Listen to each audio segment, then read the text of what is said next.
అఖండ భూమండలాలుద్దండ కండల సమాన నలసార్వభౌమ జయము జయము అని నందులు కీర్తించుతుండగా నలచక్రవర్తి సింహవాసనానార్దుడైనాడు. అంతలో దేవార్వికుడు ప్రవేశించి, జయము జయము మహారాజా, ఏమది తమ కోసం జూతక్రీడా పారాయణుడైన పుష్కరుడును క్రీడాకారుడు ద్వారం వద్ద తమ దర్శనం కోరి నిల్చున్నాడు, ప్రవేశపెట్టుము అని నలుడన్నాడు. అంతలో ఇరువురు విప్రులు వచ్చి, మహారాజా, ప్రస్తుతం కాలం చెడుగా మారబోతున్నది అనగా, నలుడు, బ్రాహ్మణులారా, రాణిగారి చెంతకు పోయి ఈ విషయాలు వారికి చెప్పుకోండి. ప్రస్తుతం మీ మాటలు వినుటకు నాకు తీరిక లేదు అని నలుడా విప్రులను పంపివేసినంతలో ద్వారపాలకులు పుష్కరుణ్ణి సభలోకి ప్రవేశపెట్టారు.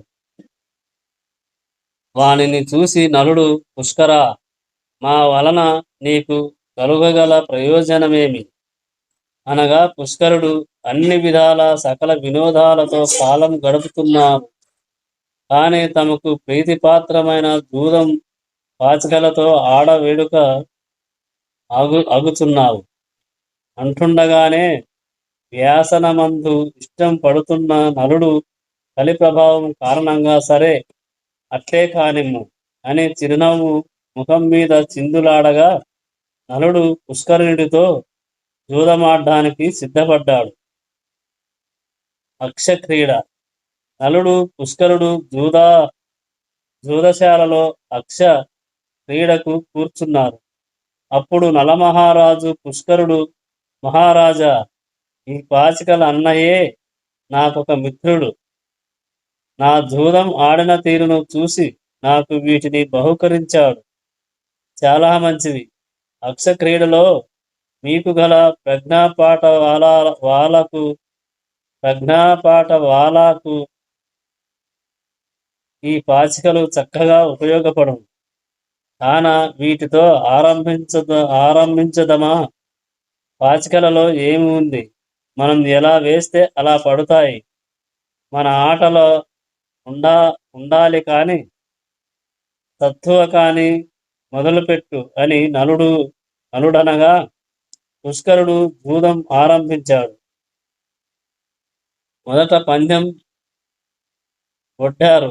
చిన్న వస్తువులని మొదటిసారిగా ఓడినట్లు పుష్కరుడు నటించి గెలుపు నలుడికిచ్చాడు. నలుడన్నాడు, నాతో నువ్వేం ఆడగలవు? ఈ ఆటలో నువ్వు బచ్చగాడివి, బొత్తిగా తెలియని వాడులా కనబడుతున్నావు అనగా, కాదు మహారాజా, ఇదిగో విలువైన హారాన్ని ఒడ్డుతున్నాను, ఆడండి ప్రభు అని మరలా జూదం మొదలుపెట్టారు. ఈసారి పుష్కరుడే గెలుపు సాధించాడు. తిరిగి గెలిచిన మొత్తంతో పాటు ఇంకా ఒడ్డాడు. పుష్కరుడు మళ్ళా ఆటలో పుష్కరుడే గెలిచాడు. మళ్ళా అట్లే ఒడ్డాడు. మళ్ళీ గెలుపు పుష్కరుడే కొట్టాడు. ప్రభు, చిన్న మొత్తాలు కాక పెద్ద మొత్తాలతో దిగండి, అప్పుడు ఆట రంజుగా రక్తి కడుతుంది. అలాగే కాని, నా కోశాగారం ఒడ్డుతున్నాను, ఇదిగో ఆట అనగా, పుష్కరుడు, గెలుపు నాది రాజా అని మరలా మొదలుపెట్టాడు. ఈసారి నలుడు, నా అంతఃపురంలో గల కనకరత్న అన్నింటినీ ఒడ్డుతున్నా, ఈసారి నాదే గెలుపు అని నలుడు ఆట ఆడాడు. కానీ గెలుపు పుష్కరుడిదే అయ్యింది. పుష్కరా, ఇదిగో ఈసారి ఈ నా అమూల్య కిరీటాన్ని ఒడ్డుతున్నాను, గెలుపు నాదే రాజా, నేనే నెగ్గాను అని తమకంతో ఆట రోషావేశాలతో నిండి పోయింది. ఈ సంగతిని బుద్ధిమంతురాలైన దమయంతి కనిపెట్టసాగింది.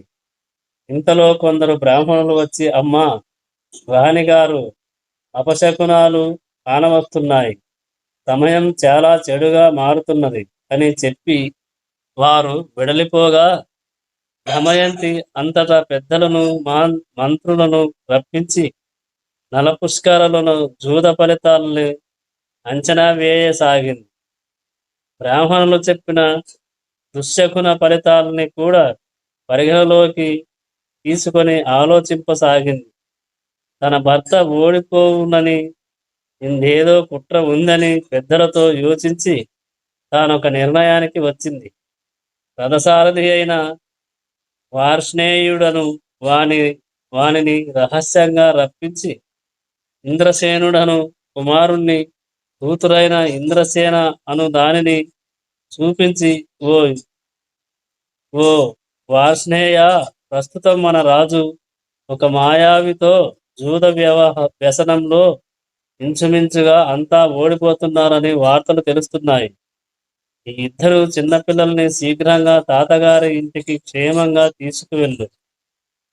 ప్రస్తుత పరిస్థితిని చూస్తే ప్రమాదం ఏదో ఘోరంగా రాబోతున్నట్లు తోస్తున్నది. ఏం కష్టాలు వచ్చినా నేను నా భర్తయు సహించుతాం. కానీ ఈ చిన్నారులు పాపం కష్టాలని తట్టుకోలేరు. అందుకనే ఇప్పుడే రహస్యంగా తీసుకువెళ్ళి తాతగారి ఇంటి వద్ద దింపిరమ్మని ఆ పిల్లల్ని అతనికి అప్పగించి పంపివేశను. రథసారథి అయిన వార్ష్ణేయుడు దమయంతి ఆజ్ఞ ప్రకారం ఆ చిన్నారి పాపలను రథం మీద కూర్చుండబెట్టుకుని తల్లి పిల్లల ఎడబాటుకు చింతిస్తూ విదర్భ దేశానికి వెళ్ళిపోయాడు. నలుడిపై పుష్కరుడి ఘన విజయం. ఇక నలుడు పుష్కరుడితో జరుగుతున్న జూదం ఆటలో చివరికి తన రాజ్యాన్ని, ఇంకా ఉన్న సర్వస్వాన్ని మైకం ఆవేశం క్రమ్ముకోగా జూదంలో వడ్డీ ఓడిపోయాడు. అంతటి ధర్మాత్ముడైన రాజై కూడా నలుడు ఓ మోసగాడి చేతిలో కలి ప్రభావం వల్లనో, అనుకూలించని విధి వల్లనో నైషధుడు ఆ స్థానంలో పుష్కరుణ్ణి ఆ దేశాధిపతి అంగీకరించాడు. పుష్కరుడు తన పాచిక పారినందుకు నలుడి ఎదుట రాజ్యాధిపతిగా ప్రకటించుకునే అదృష్టానికి నోచుకున్నందుకు ఉబ్బి తబ్బిబ్బైపోతూ అందరి సమక్షంలో సింహాసనం అధిష్ఠించాడు. తలవని తలంపుగా వచ్చిన రాజ్యానికి పెళ్ళుబికిన సంతోషంతోనూ, అన్యాయంగా అర్జించిన రాజ్యం కావడం వల్ల అటువంటి ధర్మాత్ముడైన మాజీరాజు తన ఎదుట నుండుటకు ఇష్టపడక నలదంపతులను తన రాజ్యం విడిచి పొమ్మని తక్షణం ఆజ్ఞలను పుష్కరుడు జారీ చేశాడు. పైగా ఆ దంపతులకు ఎవ్వరూ ఏ విధంగా ఉపకరించడం గాని, సహకరించడం గాని చేయరాదని కూడా తన పౌరులను, ప్రజలను ఆదేశించాడు. తన సహచరుల ద్వారా ఆ దంపతులపై అపనిందలు, వదంతులు సాగాడు పుష్కరుడు. వద్దని వారించుతున్న పెద్దలను దుష్ట వ్యసనానికి పాల్పడ్డాడు నలుడు. ఫలితంగా రాజ్యభ్రష్టుడయ్యాడు. ఇది కోరి చేసుకున్న తప్పు అంటూ పుష్కరుడు ఇతరులు ములుకుల్లాంటి పలుకులాడసాగారు. అటు తరువాత కొంతసేపటికి రాజసేవకులు వచ్చి రాజాజ్ఞను ఉల్లంఘించక రాజ్యాన్ని విడిచిపోవలేనను వాక్యాలు వారికి వినిపించి వారిని రాజ్యం నుంచి పంపివేశారు. చేయునది ఏమీ లేక రాజాజ్ఞ ప్రకారం నలదమయంతులు కట్టుబట్టలతో వీధుల వెంబడి వెళ్ళిపోసాగారు. అలా నడుస్తూ నడుస్తూ ఎట్టికేలకు నగర శివార్లకు చేరారు. నలుడు నగరం విడుచుట. ఆ విధంగా పుష్కరుడిచే నగరమును విడిచి బహిష్కృతం అయి నగరం వెలుపలకి పోయి ఎక్కడో కాస్త ఉండటానికి తగిన తావును చూసుకొని 2-3 రోజులు ఆకలి దప్పులతో బాధపడుతూ తమ దయనీయ స్థితిని గమనించిన వారైనా వచ్చి ఆదుకుంటారేమో అని ఆ నలదంపతులు ఆశించారు. కానీ ఎవ్వరూ పుష్కరుడి శాసనం ప్రకారం ఏం చేయడానికి సాహసింపక, పైగా అతని తప్పిదాన్నే పలుమార్లు ఏ కరువు పెట్టసాగారు. అంతటి రాజుకి ఇంతటి విపద్దశ తల తలవనంతలో ఏర్పడినదంటే విధి విలాసం కాక మరేమిటి? పుష్కరుడి ప్రచారం మూలంగాను, కలి ప్రభావం కారణంగాను చెడు పని వల్ల సర్వస్వాన్ని పోగొట్టుకున్న నలుని ఎల్లరూ దూషించువారే అయ్యారు. అతడి దుస్థితిని పాపం అని జాలిగొన్న వారే లేరైరి. నలుడాకలి తీర్చుటకు ప్రయత్నించుట, నిద్రాహారాలు లేక నలదంపతులు తమకు కలిగిన ఇక్కట్టుకు ఎంతగానో మనస్సులో కుమిలిపోతూ ఆవేదనతో 2-3 రోజులు కష్టం మీద వెళ్ళించారు. అంతఃపుర స్త్రీలతో సైన్యమాన అగు దమయంతి అల్లరి పిల్లలు తెంపి గట్టు మీద పారేసిన కలువ తుడుల్లా వాడిపోయి ఉంది. అటువంటి దమయంతిని చూస్తున్న నలుడు ఏం ఆహారం సమకూర్చను, ఎలా సమకూర్చను, ఏ ఉపాయంచే దమయంతికి ఆహారాన్ని తెచ్చి పెడుదును అని తలపోస్తుండగా అంతలో కొన్ని పక్షులు వచ్చి ఆ చెంతనే వ్రాలాయి. వాటిని చూస్తుండగా నలుడికి మనస్సులో ఓ ఆలోచన కలిగింది. ఏమంటే ఆ పక్షుల్ని కొన్నింటిని పట్టుకున్న ఆ పక్షి మాంసంతో కొంత ఆకలి తీర్చుకోవడానికి వీలు కలుగుతుందని ఎంచి తన ఒంటి మీద ఉన్న వస్త్రాన్ని విప్పి మెల్లగా ఆ పక్షుల్ని చడిచప్పుడు లేక చేరి వాటిపైకి కట్టుబట్టని ఎగరవేశాడు. దురదృష్టం వల్ల ఆ పక్షులు ఒక్కసారిగా ఆకాశానికి ఎగిరిపోయాయి. ఆ దృశ్యాన్ని చూస్తున్న నలుడు విస్తుపోయాడు. అంతలో ఆకాశం నుంచి ఆ పక్షులు మనుష్య భాషలో నవ్వుతూ, ఓ ఈ నల సార్వభౌమ, కలిపురుషుడి ప్రభావం వలన మేము పాచికలలో ప్రవేశించి నిన్ను రాజ్యభ్రష్టుణ్ణి చేశాం. అసలు మా లక్ష్యం నీ భార్యను విడనాడించుట. అందుకే ఇప్పుడు ఈ రూపంలో వచ్చి నిన్ను వంచిన కలి అంశకు చెందినవారం అంటూ వస్త్రం తీసుకొని అవి ఎటో పోయాయి. నలుడు తను కట్టు వస్త్రం కూడా పోయినందుకు విచారిస్తూ తాను చేసిన పొరపాటుకి చింతిల్లనారంభించాడు. ఇటువంటి దురుద్దేశంతో పుష్కరుడు వచ్చినాడని తలచలేదు. ఏదో వెర్రి ఆవేశం వచ్చేసింది. మంచి మతి లేకుండా జూదం ఆడేసి సర్వస్వం కోల్పోయా. ఈనాడు చెట్ల నీడలలో ఉండవలసి వచ్చింది. ఇంత దుస్థితికి వచ్చింది ఆ అదృష్ట వ్యసనం వల్లనే కదా. ఎవరు ఎన్ని విధాలుగా వారించినా ఓటమి పూర్తి అయ్యేదాకా ఆ ఆవేశం తగ్గలేదు. ఆ వ్యసనంలో అంతా పోగొట్టుకున్నాను. ఇటువంటి వ్యసనానికి పాల్పడ్డ ఎవరు మంచిగా బయటపడ్డారు. 10 మందికి చెప్పవలసిన నేను, ఇటువంటి దుష్టులను పట్టి శిక్షించవలసిన నేనే ఈ అకృత్యానికి పాల్పడ్డా. తప్పు చాలా ఖరీదైనది. తప్పు చాలా ప్రమాదకరమైనది. అంతా అయిపోయింది. తప్పుకి తగిన శాస్త్రి జరిగింది. ఇప్పుడు ఎంత విచారించితే మాత్రం ఏమి లాభం అని తన భార్య ఉన్న చోటుకి చేతులు అడ్డు పెట్టుకుని నడిచి వచ్చి సిగ్గుపడుతూ దమయంతి ధరించి ఉన్న చీరలోని కొంత పొంగు భాగాన్ని చింపి పుచ్చుకొని దాన్ని అతడు కట్టుకున్నాడు. ఆ పైన తన భార్యను చేత్తో పట్టుకొని మెల్లిగా నడిపించుకుంటూ అలా అంత దుర్గశని అనుభవించిన ప్రాంతాన్ని విడిచి ఎటు పోవాలో నిర్ణయం లేకుండా ముందుకు నడుచుకుంటూ వెడుతూ ఉండగా ఒక చోట మార్గం 2 వైపులుగా పోయే దారులు అయింది. వాటిలో ఒక దారిని చూపించుతూ, ఓ వైదర్భి, ఈ దారి చూశావు కదా, ఇది చిన్నగా చేది చేదీ నగరానికి పోతుంది. ఇంకోటి ఉంది చూశావు అంటే ఇది విదర్భకి పోయే దారి. ప్రియ భార్య, ఇప్పుడు మనం ఏ దారం పట ఎటు పోదామంటావు అని నలుడు భార్యని దమయంతిని చూస్తూ అడిగాడు.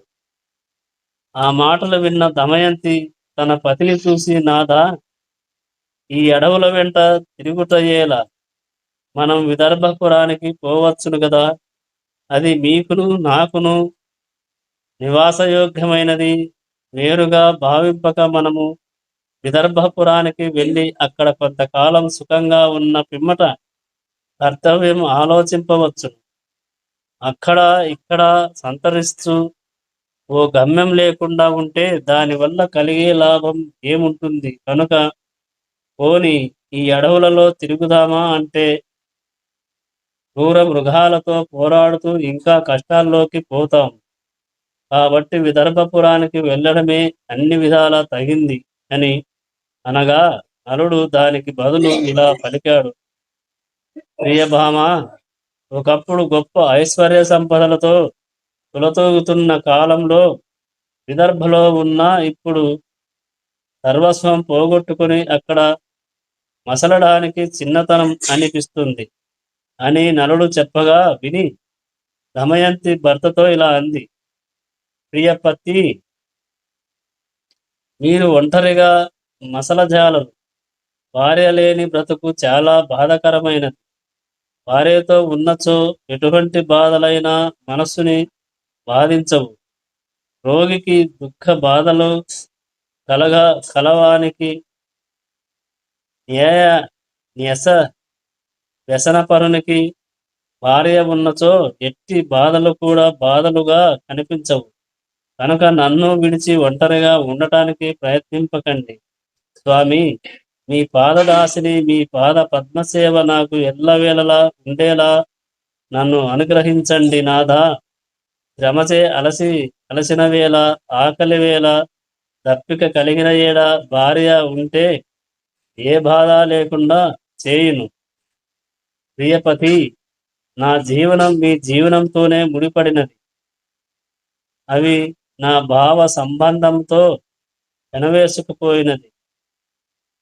సదా నేను మీ మాటను దాటక మిమ్ము అనుసరించి ఉండవలసిన దాన్ని కూడా కానా. రాజా, నన్ను మిమ్ము వెంబడించనియండి, ఆ భాగ్యమును నాకు కలిగించండి అని ప్రార్థించుతున్న తన అనుగు భార్య మాటకు ఎదురు చెప్పక, ప్రియపత్ని, నువ్వు నా ప్రాణ సమానురాలవు. నీ చిత్తం వచ్చినట్లే కాని. దమయంతిని ఊరడించి ముందుకు కాలినడకను వెళుతుండగా ఆ అడవిలో ఒక చోట ఒక విడిదిని చూసి భార్యయు తాను దుమ్ముధూళితో నిండి ఉన్న అటువంటి చోటననే కాస్త బాగు చేసుకుని అక్కడ విశ్రాంతిని తీసుకోదలచి నలుడు పడుకున్నాడు. దమయంతి అతని పాదముల ఒత్తుతూ అలాగే అతని పాదాల చెంత నిద్రించుచున్నది. అప్పుడు నిద్ర నుండి లేచి నడక వలన శ్రమపడి నిద్రపోతున్న నలుడు ఇలా అనుకున్నాడు. పాపం, ఈ చిన్నారి జవ్వని తన అనుగు నెచ్చలలు శరీరానికి సేవలు చేస్తుండగా కోమల శయనం మీద పరుండే పూభోని నేడు దుమ్ములో నిద్రకై పొరలాడుతుంది. ఇటువంటి మనోహరాంగి నాకు భార్య అయి ఎన్నో పడరాని ఇడుములు పడుతుంది. ఇలా నా కళ్ళ ఎదుట హీనదశని అనుభవించుతూనే చేసిన తప్పులకి ఆమె కష్టాల పాడవుతుంది. ఇటువంటి స్థితిని దమయంతి పొందడంనే చూడలేను. నేను కనుక ఆమెని విడిచి దూరంగా పోయినట్లయినా అప్పుడు ఆమె తన బంధువుల ఇంటికి చేరి సుఖంగా ఉండగలదు అని యోచించి ఆమె గాఢ నిద్రలో ఉండగా మెల్లగా అలికిడి కాకుండా లేచి కొంత దూరం నలుడు వెళ్ళాడు. విడిచిపెట్టి వెళ్ళడానికి మనసు పడక నలుడు మరలా నిద్రించుతున్న దమయంతిని చెంతకు వెళ్ళి ప్రేమబంధాన్ని తెంచుకోలేక ఆమె కేసి చూస్తూ అలాగే నిల్చుండి ఆలోచన నిమగ్నుడయ్యాడు. నలుడు దమయంతిని విడుచుట. దాసదాసీ జనాలు సేవించుతుండగా రక్షిత ప్రాంతమైన అంతఃపురములో హాయిగా సకల సుఖభోగాలతో పలు రకాల క్రీడలతో కాలం గడపవలసిన నా ప్రాణవల్లభను ఇలా ఈ ఘోరారణ్యంలో దస్యులు క్రూరులు వన్యమృగాలు సంచరించే ఈ భయంకర కాననంలో ఒక రైనను విడిచి ఎలా దూరంగా వెళ్ళిపోను అని కూడా ఉందామా అంటే ఈ విరిబోని ఇలా కష్టాలతో కాగిపోతుండవలసిందే. పాపకృత్య పారాయణుడైన కలి వెంటాడుతూ అదృశ్యుడైన సతిని కూడా విడిచినట్లు చేస్తున్నాడు అని తలపోసుకుంటూ చేయునది లేక అతి కష్టం మీద ముందుకు పోవడానికి కూడా కాళ్ళాడక ఎలాగో హృదయాన్ని కఠిన పరుచుకుంటూ ఎటో వెళ్ళిపోయాడు.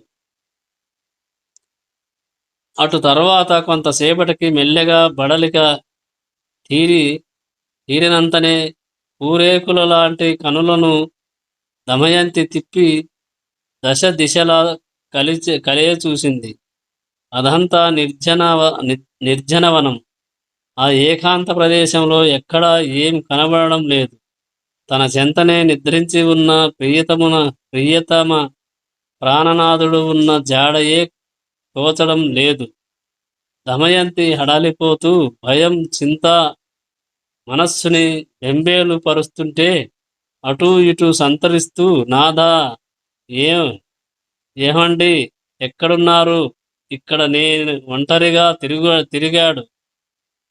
తిరుగాడుతున్నాను అని గట్టిగా కేకలు వేస్తూ గుండెల మీద చేతులు అదుముకుంటూ ఓ మహారాజా ఎక్కడ ఉన్నారండి? ఇలా దర్శనం ఇప్పించండి. గాలిలో కదలాడుతున్న కోమల పల్లవంలా కంపించిపోతున్నాను అంటూ అరుస్తూ ఆక్రందనం చేయసాగింది దమయంతి.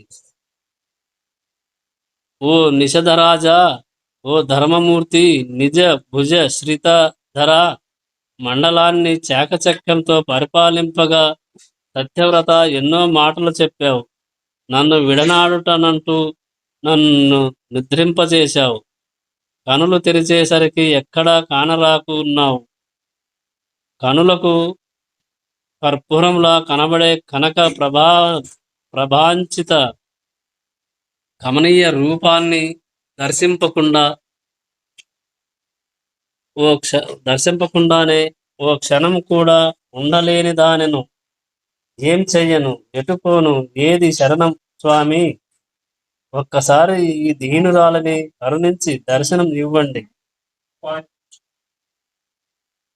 ఓ రసాలమా, పున్నాగా, తిలక, చందన, అశోక వృక్షములారా, నా ప్రియనాథుణ్ణి చూపండి.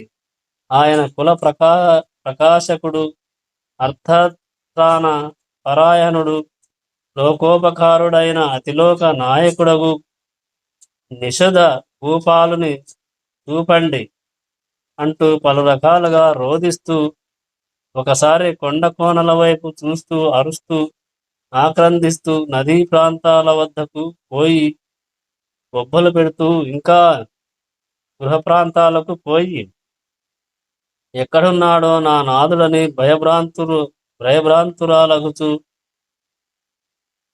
నలుగడాల పలు రకాలుగా అన్వేషింపసాగింది.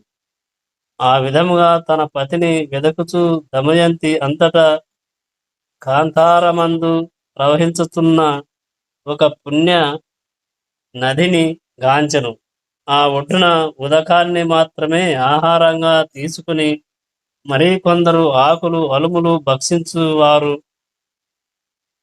మరికొందరు గాలిని ఆహారముగా గలవారు, పలు రకాల కూరగాయలు నివ్వరి ధాన్యం ఆహారంగా తీసుకుని పరిశుద్ధ మనసుతో తపమాచరించు మహామునులతో కూడిన ఒక ఆశ్రమాన్ని పూర్వార్జిత పుణ్యాల మూలంగా అల్లంత దూరంలో చూసింది. అది ఒక ఋషి వాటిక. ఆ ఋషి వాటిక యందు ఎక్కడ చూసినా సంతత వేదనాదాలు, పురాణ శ్రవణాలు, శాస్త్ర చర్చలు భావించుతున్న తాపసోత్తములతో వశిష్ఠ వాలకిల్య భృగు నారదాది ప్రముఖ మునులను పోలిన మహామునులతోనూ అగ్నిహోత్రశాలల నుండి వెలువడుతున్న గోధుమాల పటాలాలతోనూ నిండిన ఆ మునివాటికలోనికి ప్రవేశించింది.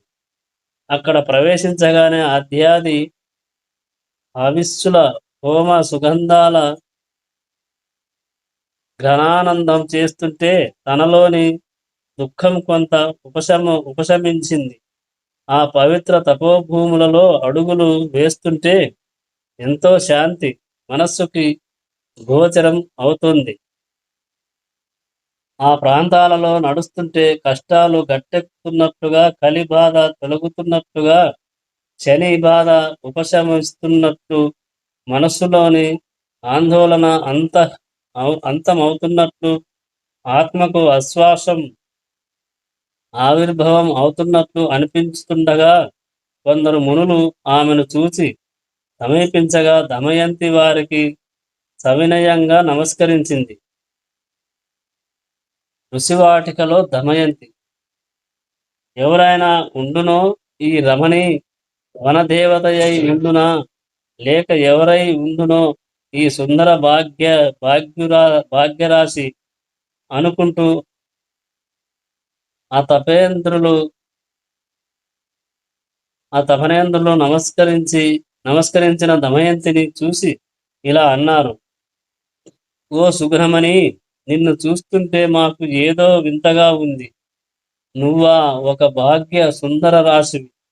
ఈ ప్రాంతమా ఒక వంక తాపసులు, ఇంకో వంక కిరాతకులు, అరాచకులు, దొంగలు, ఇన్నింటికంటే ఎక్కువగా పెద్ద పులులు, సర్పరాజులు నడిచే ఈ ముళ్ళ పొదలతో నిండిన దుర్గమమైన రాళ్ల మార్గం గుండా నడిచి వచ్చిన నువ్వు ఎవరివమ్మా? నువ్వు ఏ విధంగానూ బాధపడనక్కర్లేదు. నీ వినయం, నీ ఉత్తమశీలం, నీ ముఖం నుండి వెలువడుతున్న కిరణ పుంజంతో కూడిన విశాల నేత్రాలు కొంత నీ చరిత్రను తెలియజేస్తున్నాయి. అయినా కొంచెం వివరాలు తెలియజేయి అని వారు ప్రశ్నించారు. ఆ మునుల మాటలకు దమయంతి ఇలా బదులు చెప్పింది. మునివరులారా వినండి. యజ్ఞ యాగాది క్రతువుల చేయుటయందు చాలా ఆసక్తి కలవాడు అగు పుణ్య శ్లోకుడైన నలుని అర్ధాంగిని, గొప్పవారిచే శ్లాఘింపబడు మంచి చరిత్ర గల నన్ను దమయంతి అంటారు. నా భర్త ఏ కారణము చేతనో నన్ను ఈ కానన సీమలో ఒంటరిగా విడిచి ఎక్కడికో వెళ్ళిపోయినాడు. ఆ మనోనాయకుణ్ణి వెదకుచూ మీ ఆశ్రమానికి వచ్చాను. ఆ ఉత్తమ పురుషుడు మీ ఆశ్రమానికి వచ్చి మీకు నమస్కరించి ఏ దిక్కుగా వెళ్ళి ఉంటారో దయతో నాకు తెలపగోరుచున్నాను. కొద్ది రోజుల్లో ఆయనని వెదకి ఆయన దర్శనం చేసుకోలేని పక్షంలో ఈ శరీరాన్ని విడవగలను అని దమయంతి ఋషులను నలుని జాడ చెప్పమని కోరగా ఆ మునులు ఆమెపై దయగొని ఆమెతో ఇలా చెప్పారు. ఓ మంగళప్రదురాలా, నీ మనోవల్లభుడైన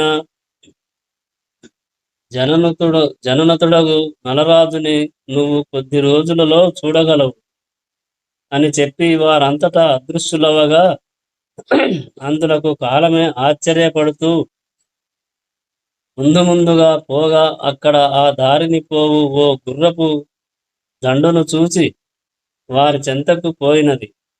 ఆమెను చూస్తున్న ఆ అశ్వికులలో కొందరు చిరిగి మలినమైపోయిన వస్త్రాన్ని ధరించి సంస్కారం లేక శిరోజాలు దుమ్ముతో నిండి ఎగురుతుండగా అలసిపోయి నిరసించిన ముఖంతో ఉన్న ఆమెను చూసి అయ్య బాబోయ్, దెయ్యం దెయ్యం అంటూ కేకలు వేస్తూ అటూ ఇటూ పరిగెత్తుచొచ్చిరి.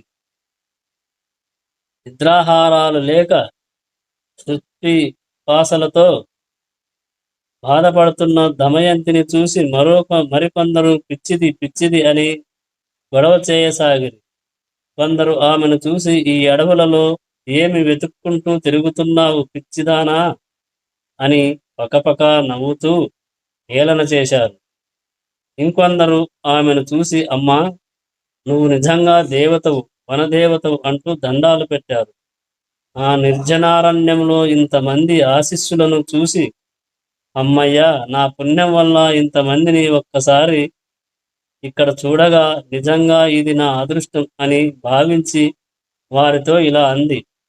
నాయనలారా, నేను వనదేవతను కాను, దెయ్యాన్ని కాను, ఉన్మాదిని కాను.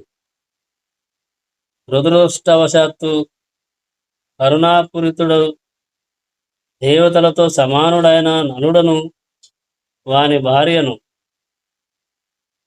మండభాగ్యురాలైన ఏ కారణం చేతనో ఆయనను విడనాడి ఆయనను వెదుకుచూ ఈ అడవులలో పరిభ్రమించుతున్నాను. ఆయనను మీరెక్కడైనా చూస్తే ఆ జాడ నాకు చెప్పి పుణ్యం కట్టుకోండి అనగా ఆ గుర్రపు దండు యజమాని ఆయన శుచి అనువాడు ఇలా అన్నాడు. అమ్మా, ఈ అడవిలో పెద్ద పెద్ద ఏనుగుల్ని, సింహాలని, ఎలుగుబంట్లని చూస్తున్నామే కాని ఈ అరణ్యంలో మనుషులెవరూ కనబడరు అనగా ఆమె మరలా ఇలా ప్రశ్నించింది. అయ్యా, ఈ అశ్విక పటాలం ఎక్కడికి వెడుతుంది అని అడగ్గా మేం చేది దేశ ప్రభువైన సుబాహువు యొక్క పట్టణానికి వెళుతున్నామమ్మా, నేను కూడా మీతో వస్తాను. ఎక్కడైనా నా పతి జాడ తెలుస్తుందేమోనని అంటూ ఆ బిడారు వెంట వెళ్ళింది. ప్రయాణించి ఆ అశ్వదళం అలసిపోయి ఆ అడవిలో చల్లని నీరుతో నిండి ఉన్న ఓ చక్కని తటాకం ఒడ్డున దాహం తీర్చుకోవడానికి, విశ్రాంతి పొందడానికి ఆగింది. ఆనాటి అర్ధరాత్రి ఓ ఏనుగుల దండు ఓ హుటి చలనార్థం అటూ ఇటూ తిరుగుతూ పెనుమబ్బుల్లా అక్కడికక్కడికి వచ్చాయి.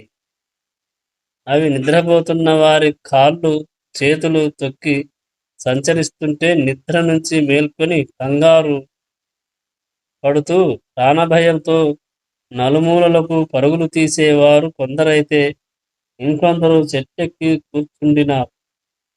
ఆ సంక్షోభంలో ఎట్లాగూ దమయంతి ఏ ప్రమాదానికి గురికాక బ్రతికిపోయింది. విధి విలాసం చాలా విచిత్రమైంది.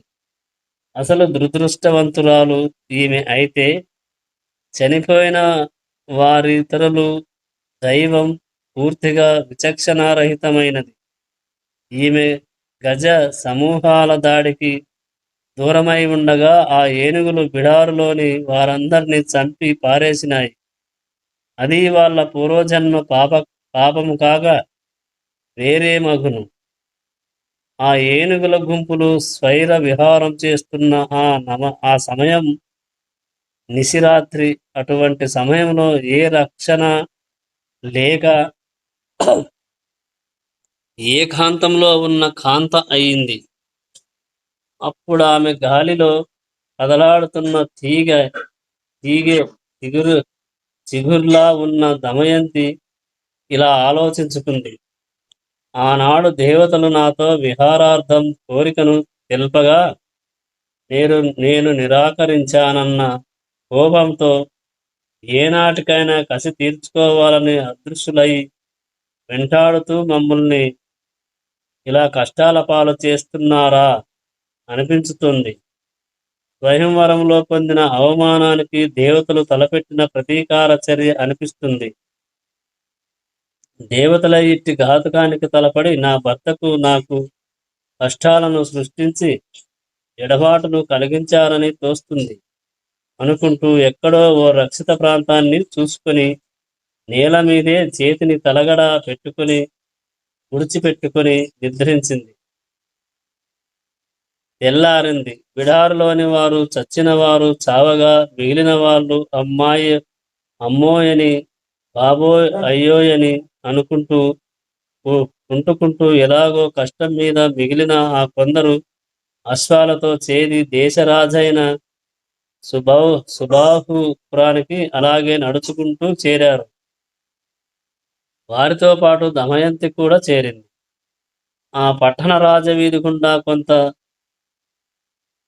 దక్షిణ ధూళి దూసరితం అయి మబ్బుల్లో పరుగీడుతున్న చందమామల ఆజానుబాహు విగ్రహం కలిగి తలతలలాడుతున్న బంగారపు మేని రంగుతో అందాలు చిందుతూ జనసమూహంలోంచి తప్పించుకుంటూ మందగమనం రాజవీధి గుండానే సాగిస్తుంది. అటూ ఇటూ దిక్కులు చూస్తూ నలునిచ్చు జాడను గుర్తుపట్టడానికి చక్రం లాంటి కన్నులను సారించుతుంది. ఆ సమయంలోనే ప్రసాదమందలి ఓ వేదికపై ఉండి నగర సౌందర్యాన్ని తిలకిస్తున్న రాజమాత ఈ దమయంతిని గమనించి పలకరించి ఆమె లక్షణాలను అర్థం చేసుకుని తన చెంత ఉన్న చెలికత్తెను పిలిచి, అదిగో ఆ జన సమూహంలో అందాల బొమ్మలా మెరుస్తున్న సుందరాంగిని చూస్తుంటే నా మనసుకి ఎలాగో ఉంది. వెళ్ళి ఆమెను వెంటనే ఇక్కడికి తోడుకొని రమ్మని పంపింది రాజమాతతో దమయంతి.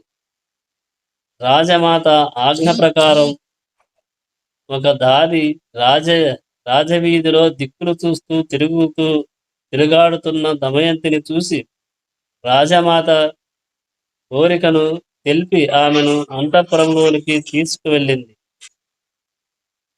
ఆ దారి వెంట వెళుతూ దమయంతి మనస్సులో ఆహా, విధి విలాసం ఇదిగో కొత్త మలుపు అనిపిస్తుంది.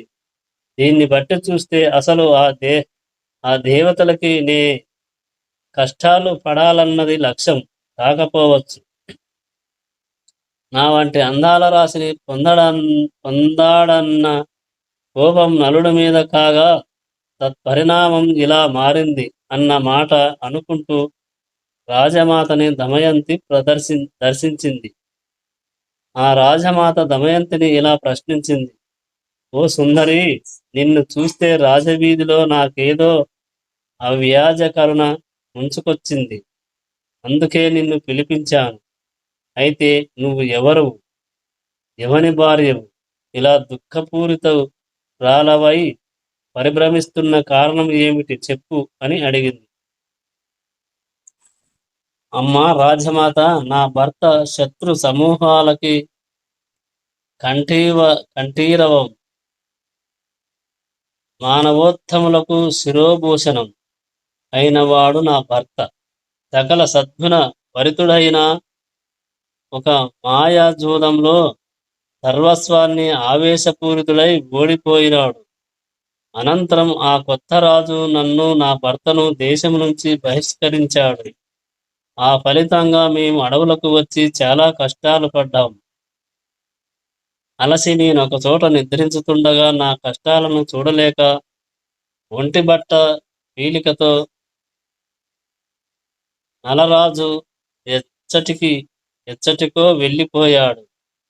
చేసేది లేక ఆయన జాడను వెతుక్కుంటూ పడరాని పాటలు పడుతూ అడవుల అంపట పరిభ్రమిస్తూ సైరంధ్రి దీక్షను పూని దొరుకుతున్న కాయకసరు పండ్లు ఆకులు తింటూ అలాగే నేల మీద శయనం పగలు పరిభ్రమించుతూ ఇప్పటికి మీ దయకు పాత్రురాలైన మీ దయకు పాత్రురాలైనాను అని మొహం అంతా దుమ్ము ధూళితో నిండి ఉండగా చీరకొంగు పేలికతో తుడుచుకుంటూ చెప్పడం ముగిసింది. రాజమాత అంది దమయంతితో, ఓ మనోహరకారా, దిగులు పడకు.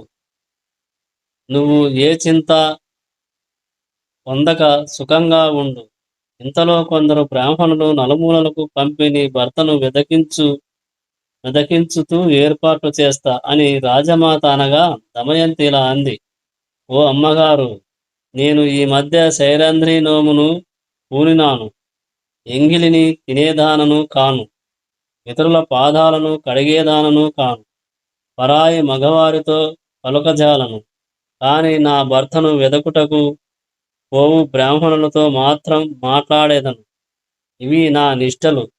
వీటిని మీరు అంగీకరించిన మీ యొద్ద నుండగలదానను. ఇతర విధాలేవైనా అయినచో నేనుండలేనని మనవి అని విన్నవించుకున్నది.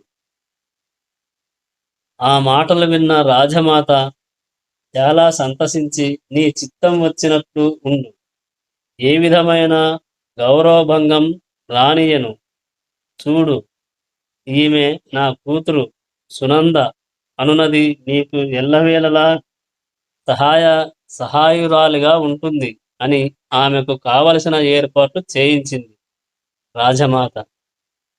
దమయంతి అంతటి నుంచి శైరంధ్రి నామంతో అదే వ్రతాన్ని పూని శుభాభివృద్ధిక రాలైన నోముల ఆచరించుతూ తన భర్తని ఎల్లవేళలా దైవంగా తలచుకుంటూ నలుడి విహారానికి మాత్రం దుఃఖపడుతూ ఉంటుంది. నలుడు కర్కోటకుణ్ణి రక్షించుట. నలుడు దమయంతిని విడిచి అలా ఒంటి వస్త్రంతో చాలా దట్టంగా పెరుగుతున్న అడవులలో ఎటుపోవాలో ఓ గమ్యం లేక పరిభ్రమిస్తున్నాడు. ఆ సమయంలో భయంకరంగా విస్ఫులింగాలు మంటలు పొగలతో దవనంలా విజృంభించడం చూశాడు నలుడు. అంతలోనే ఆ దవాగ్ని నుంచి, ఓ రాజా, రక్షించు రక్షించు, ఇక్కడ నేను మంటల నుంచి వెలువడు మార్గం లేక చనిపోవడానికి సిద్ధంగా ఈ దావాగ్నిలో దగ్ధమైపోతున్న సర్పకుమారుడను, చిన్న నాగును, త్వరగా వచ్చి కాపాడుము. నీ రుణం తీర్చుకుందును. సాహసించి మంటలలోనికి దూకి ఇటు వచ్చి రక్షించు. ఇదే నిన్ను వేడుకుంటున్నాను అను ఆర్తధ్వనులు మంటల నుండి వినబడుతున్న వైనం గమనించి తటాలన నలుడు సాహసంతో కారు చిచ్చులలోకి దూకి అర్థవరం వినవస్తున్న దిశగా పోయి అందులో చిక్కుకు ఉన్న చిన్న నాగుపామును పట్టుకొని మంటల నుండి తాను బాధను అనుభవిస్తూ అయినా సరే బయటకు తెచ్చి కాపాడాడు. అనంతరం ఆ నాగకుమారుడు బాధ నుండి విముక్తి పొందినవాడై తేరుకొని నలుని వైపు దీనంగా చూస్తూ ఇలా అన్నాడు. ఓ రాజా, నేను కర్కోటకం అను పామును. పాపకర్మ వలన ఒక బ్రాహ్మర్షి యొక్క శాపానికి గురై కదల్లేక అట్లే పడి ఉన్నాను. అంతలో అన్ని మూలల నుంచి ప్రళయాగ్నిలా కారు చుచ్చు విజృంభించసాగింది. చుట్టుకొని బ్రాహ్మణ శాపం మూలంగా కదలలేక ఆ దావా నలంలో ఆ జ్వాలలకి బాధని అనుభవించుతూ మరణ సమయానికి దగ్గరవుతున్న సమయంలో నువ్వు రక్షించావు నన్ను. నా ఇంకొక కోరిక, నిన్ను, ఓ దయాశీలుడా రాజా, నన్నిక్కడ నుంచి ఇదిగో అల్లంత దూరంలో ఓ శీతల జలబరమైన తటాకం ఉంది. మల్లిగా నన్ను అచ్చటకు చేర్చు, నీకు మేలు చేస్తాను అని అనగా నలుడు ఆ కర్కోటకాన్ని తీసుకొని వెలుచుండగా అది అంగుష్టమాత్రంగా శరీరాన్ని సంకుచితపరుచుకుంది. నలుడు ఆ కర్కోటకాన్ని ఆ చెరువు వద్ద విడియునంతలో సర్పం, రాజా, ఇంకో 10 అడుగులు వెళ్ళుము అనగా నలుడు అట్లే చేయగా 15వ అడుగు పెట్టునప్పుడు నాగము అతనిని కరచెను. నాగుపాము ఆ నలుణ్ణి కరిచెను. దానివల్ల మా దానివల్ల అతడు విషసహితుడై వికృతాకారుడుగా మారిపోయాడు. పూర్వ పూర్వ స్మృతులన్నీ మరచిపోయాడు. అంతటా కర్కోటకుడు నలుని చూసి ఇట్లు పలికెను: ఓయి గుణసార్వభౌమా, నలమహారాజా, బాధపడకు, భయపడకు. ప్రస్తుతం నా విష ప్రభావం వల్ల పురుపుడువైన నీకిది ఉపకారమే సుమా. చూడగానే నువ్వు ఎవరివో ఎవరికీ తెలియదు. అందువలన ఈ చెడు కాలం పోయే వరకు నీకిది కావలసినదే. నిన్నెవరు ఆనవాళ్ళు గుర్తుపట్టలేరు. అందువలన నీకిదే నీకే ఆటంకము లేకుండా కాలం గడవగలదు. అంతేకాదు, నీ ఒంట్లో ఈ నా విషము ఎంతకాలం ఉంటుందో అంతకాలము నీకు విషసర్పాల వల్ల కాని, రాక్షసుల వలన గాని, పిశాచాల మూలంగా గాని, శత్రువుల వలన గాని ఏ విధమైన భయం ఉండదు. అన్ని రకాల సంకటముల యందు ఓటమి లేని గెలుపును పొందగలవు. ఇంకా ఏమంటే నీ ప్రియురాలి ప్రేమను రెట్టింపుగా పొందగలవాడవు. ఇలా కొంతకాలం గడిచిన తర్వాత యథావిధంగా పూర్వ వైభవాన్ని, రాజ్య విభావాన్ని పొందగలుగుతావు. నీకెప్పుడు నీ నిజరూపాన్ని పొందాలనిపించుతుందో ఆ వెంటనే నన్ను తలుచుకో. అప్పుడు నీ పోయిన వస్త్రం నీ చెంతకు వస్తుంది. దాన్ని ధరించు. అంతటా నీ సహజ సుందర రూపం నీకు రాగలదు అని చెప్పి మళ్ళా ఇలా అన్నాడు. ఈ లోకంలో ఇక్ష్వాకు వంశంలో జనించి ఋతువర్ణుడిని ప్రసిద్ధి చెందిన రాజు ఉన్నాడు.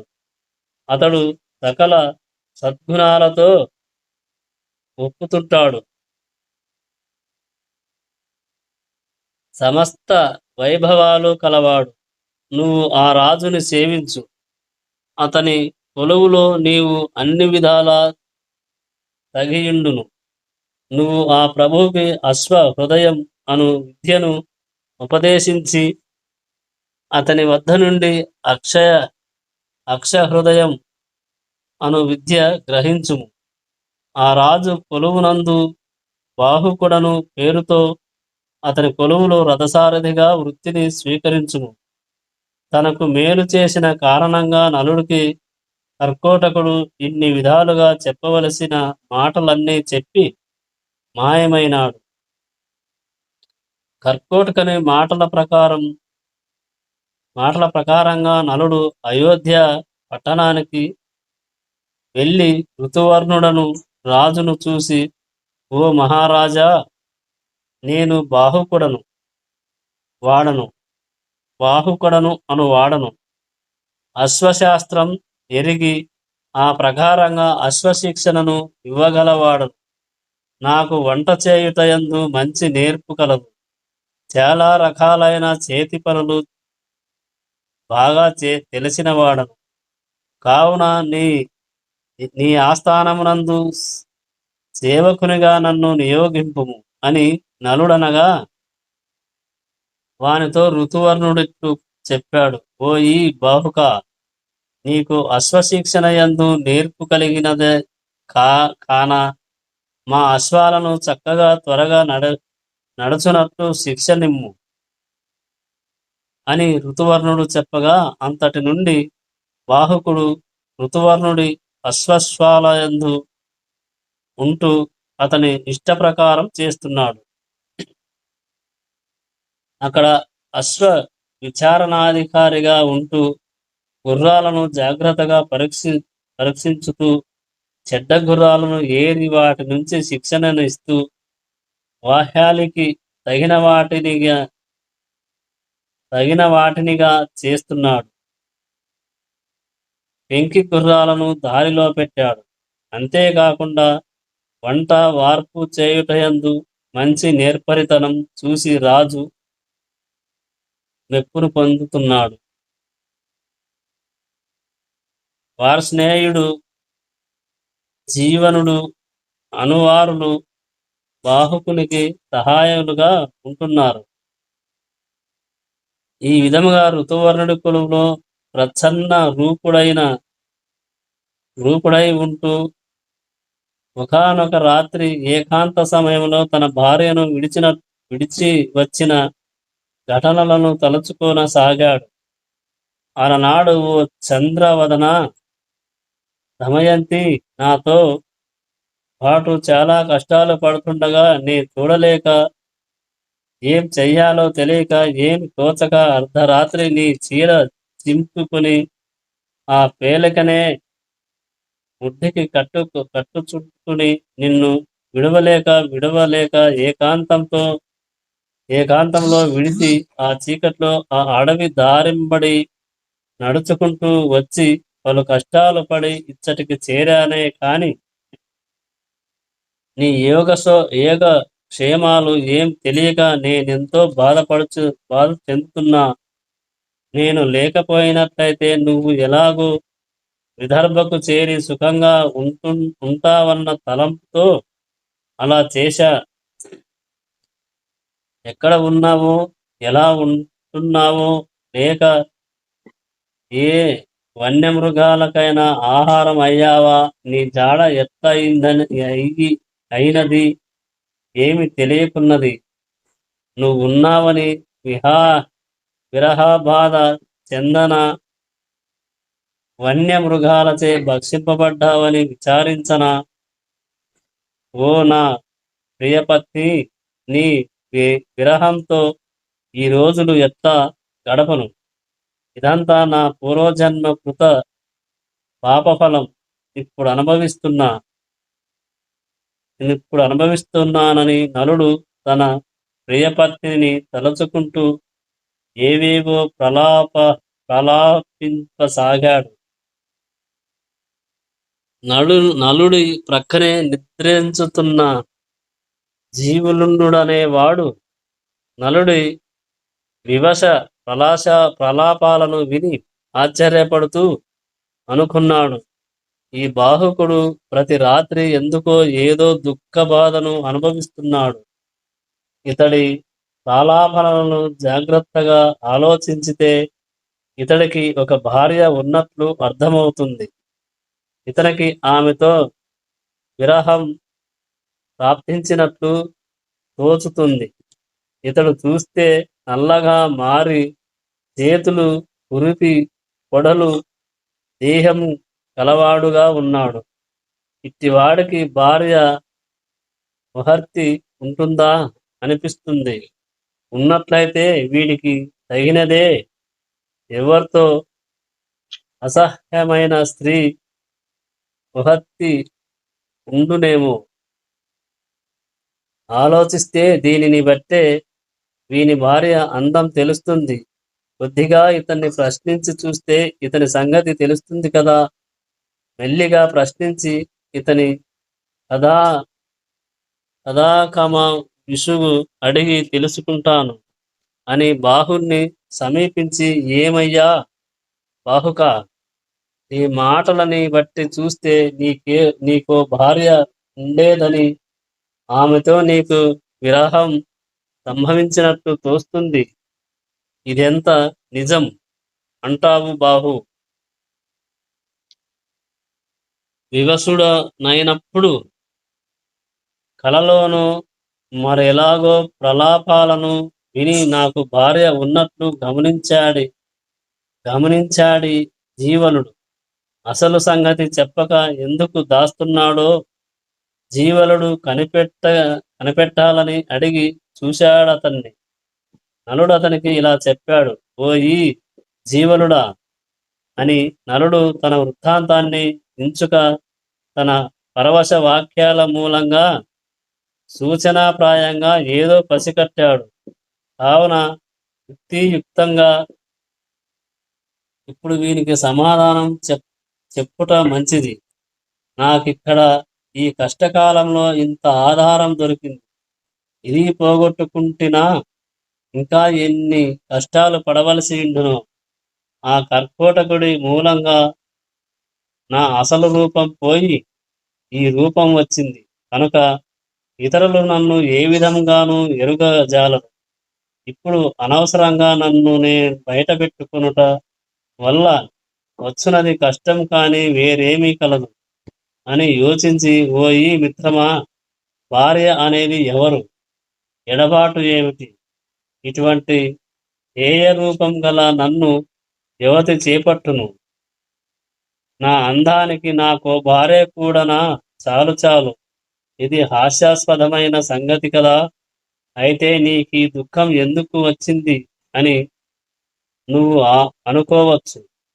దానికి కారణం చెబుతా.